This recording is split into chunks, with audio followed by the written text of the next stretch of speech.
Now, I've been mentioning for some time, and I've used the word hoax to describe all of this, and of course I have spoken to all the leading scientists from around the world about so-called global warming. Well, they don't call it that anymore. They call it climate change. They don't call it that anymore. Now we're calling it carbon prices. But of course the principal advisor to the government is Professor Tim Flannery. We've asked him about 100 times to come on the program, but of course he won't, because like Julia Gillard, he can't answer the questions. However, they did tell us a couple of weeks ago that he could be available next year. Well, I presume he won't be heard on Ray's program either, because there's been a little altercation which challenges the credibility and integrity of Professor Flannery, and I've asked my colleague Ray to join me. Raymond, good morning.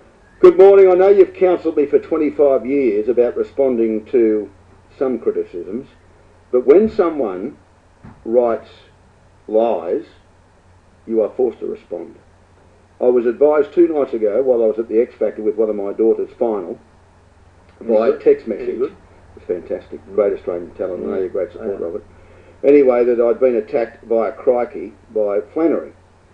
On July 28th this year, I got an email about Flannery living on the banks of the Hawkesbury River at Berowra. It was from Bruce. That was at 11:04. Thankfully, my staff had very detailed diary notes, as you have detailed diary notes. At 11:39, I got a phone call from a bloke called David, whom I didn't know. David confirmed that the house was owned by Professor Flannery because he's a neighbour. He confirmed a number of other things that aren't important to the debate, but just that the house was owned by him. And it was strange that someone who was talking in 1996 about 8-storey rises in levels. Manly Beach was going to finish up at Bathurst. Yes, exactly. And we'd have a beach house in the Blue Mountains as Graham Connors has written. Anyway, so that was the end of it. Anyway, he wrote this article that ended up in Crikey, an essay, about the fact that this fellow David had worked for me, and that I had, when he confronted David, one of his neighbours, that David had confirmed that he worked for me, that I was a liar, that I'd concocted the story, and I'd prevailed upon David to come on my program. So I obviously was concerned that my credibility was at question. So yesterday I got in early, very early. I couldn't sleep, and Michael got in early, and we started going through all our emails and everything at 4 o'clock. By about 5:30 we had it all together. The only missing link was David. We couldn't find David. So at about 10 o'clock yesterday morning, David's brother-in-law phoned me and said, well, David couldn't have worked for you, or he emailed me, I'm sorry. He emailed me and said he couldn't have worked for you because he's 40 and he's been employed by himself since he was 18. 22 years he's been self-employed. Lo and behold, at about the same time he phoned me on the 28th of July, it must be his smoko time, 11:40, he phoned me again yesterday.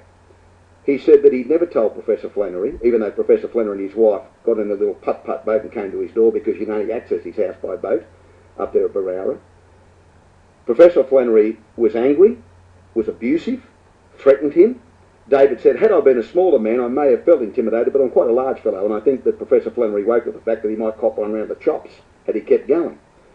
Flannery then indicated, because this was about 6 days after the terrible massacre in Norway, that the people who listen to this radio station, your program and mine, were the type of people that perpetrated mass murder, like the bloke in Norway, and that he was fearful for his life by the incitement that I'd raised. David went on to tell me that Professor Flannery was lying in the essay, and I use that word advisedly because I can't think of any other reason that he'd write this sort of stuff. And so that was the end of the story. Now he's produced some evidence today to say David detailed my car. Now you would know, having looked at my car downstairs, it doesn't get detailed very often. And when it does, it's by either a lovely young lady, Sharon, who does a dry car wash about once every 6 months, or by Duck Creek's brother Gary, who runs a detailing business over at Haberfield. And he's got no David working there. I don't know what David does for a job, but I don't think it's car detailing. Professor Flannery has backflipped. He's like the Nadia Comaneci of climate change.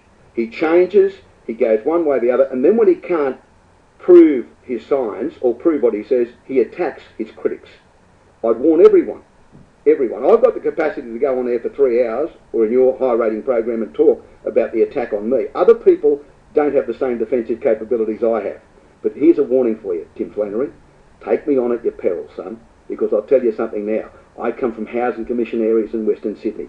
We don't back down like my mate here who comes from southeastern Queensland. We go hard. You go your hardest, old mate, and I'll go my hardest. You low bastard. And this bloke is the principal advisor on all of this, and as a result of his advice to the government, we now have a carbon tax. Exactly. And, all right, Ray, I just thought we should highlight that. It just gets worse and worse, does it not? And now, of course, as I've told you, a report just being released, which will be released, highlighting the fact that all those IPCC conclusions now are severely under challenge, and